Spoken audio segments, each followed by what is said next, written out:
Hello every pony, Logan here, and this is my brief look back at the first half of Season 8 of My Little Pony Friendship is Magic. If you would prefer to read this, I will be placing a transcript on my website, well, blog, which you can find at louderyay.blogspot.com. On the whole, I think the show is doing alright as we enter the mid-season hiatus. The overall standard is probably a notch down from Season 7, but a notch up from Season 6. I feel reasonably happy with how things have gone, and I have a fair amount of optimism regarding when things pick up again in the late summer or early autumn. The big innovation this year was the introduction of the School of Friendship, which brought with it 6 new featured characters. These are apparently known as the Young Six inside DHX, but the fandom generally refers to them as the Student Six, and as I also prefer that name, it's the one I shall use here. I thought the school got off to a slightly shaky start, what with the season premiere having Celestia tell Twilight that even she couldn't go against EEA rules, but then Twilight herself deciding that rules were for silly ponies and that she could do whatever the hay she wanted. Still, the Student Six have grown on me considerably, and I am now hoping that we'll see them in several more episodes before the end of the season. The star of the show for me over this half-season has been Starlight Glimmer.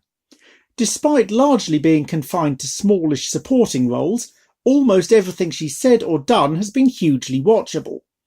She actually reminds me a bit of pre-Ascension Twilight in her snarkiness and impulsiveness, and her dialogue has been excellent, not to mention those facial expressions. We've had 3 new writers join the team this year, and results have been mixed. Brian Holfeld struck gold with Surf and or Turf, Kaita Mpambara, which I've doubtless pronounced wrong, so my apologies to him, produced the very entertaining horseplay, but Kim Bayer-Johnson's non-compete clause was disappointing. On which note, it's now time for my favourite and least favourite episodes of the 12 so far. 12 because I count the 2-part premiere as one.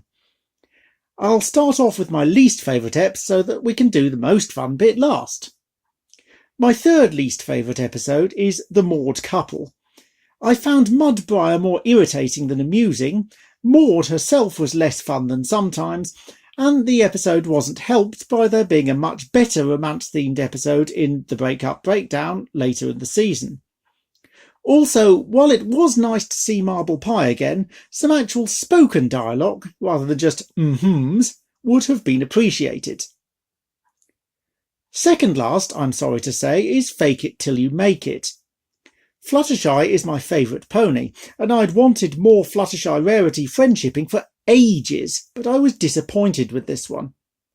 Shy and Rares spent little time on screen bonding, Flutter's over-the-top personas went on for too long, and her threatening to throw out a family of raccoons just seemed mean-spirited for her. Bottom of the pile, to no one's surprise, is non-compete clause. This wasn't a total dead loss, and it did have its moments, but virtually all of these involved the Student Six. Applejack and Rarity themselves just seemed to be rerunning Fall Weather Friends, and that comparison was not flattering to the Season 8 episode. I'd rewatch Fall Weather Friends over this any day. Briefly going through the middle-of-the-road episodes now. The Parent Map dragged a bit but had some nice dialogue. Granny's Gone Wild had a stupid premise but made me laugh. School Days, well, I touched on that one earlier. Marks for Effort had lovely dialogue, once again, excellent Starlight and some cute CMC moments, but a horribly out-of-character Twilight. The Mean Six subverted our expectations by not tying up all the loose ends. I found this more intriguing than annoying.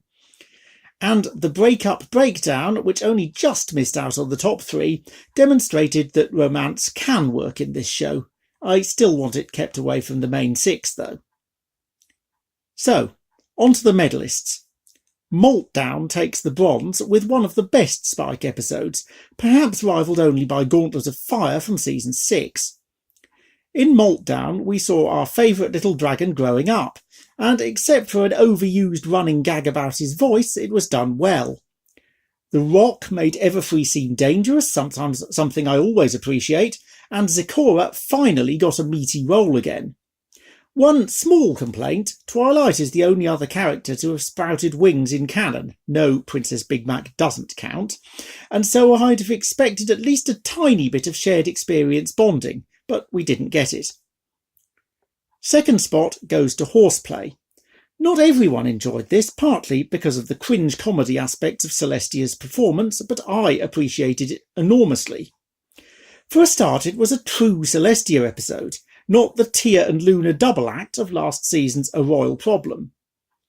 Horseplay also included that beautifully designed and near heartbreaking night flight scene after Twilight had offended her mentor, not to mention making chunks of the Journal of the Two Sisters canon. Top of the pile, for now, is Surf and or Turf, partly because of its sensitive portrayal of what could be interpreted as a child of divorced parents. "You're looking well" was a very well-judged line. It's exactly the sort of thing someone might say to an ex they were still on decent terms with. The episode also had the best song of Season 8 so far, though it's not as if there have been many to pick from, and a wonderful sequence, at once heart-melting and desperately sad, in which Scootaloo experiences sea pony-style swimming and gets an all-too-brief insight into what flying must be like. As I just mentioned, songs have been in short supply so far this season. I had been hoping that, with the movie being out of the way, the number would rise considerably again, but it doesn't look like that's going to happen. I think that's a shame, but at least all of the three we've seen so far are solid at worst.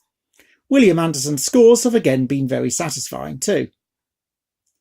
With the first half of Season 8 rising from an inconsistent start to a strong last few episodes, I'm really looking forward to what we get next. Thankfully, no more episodes seem to have been leaked, so we shouldn't be spoiled on more than just what's in the synopses and the official previews. We know Season 9 will happen, so this year at least we can just get on and enjoy the show. I'm Logan, and that was a video. Well, an audio. Goodbye.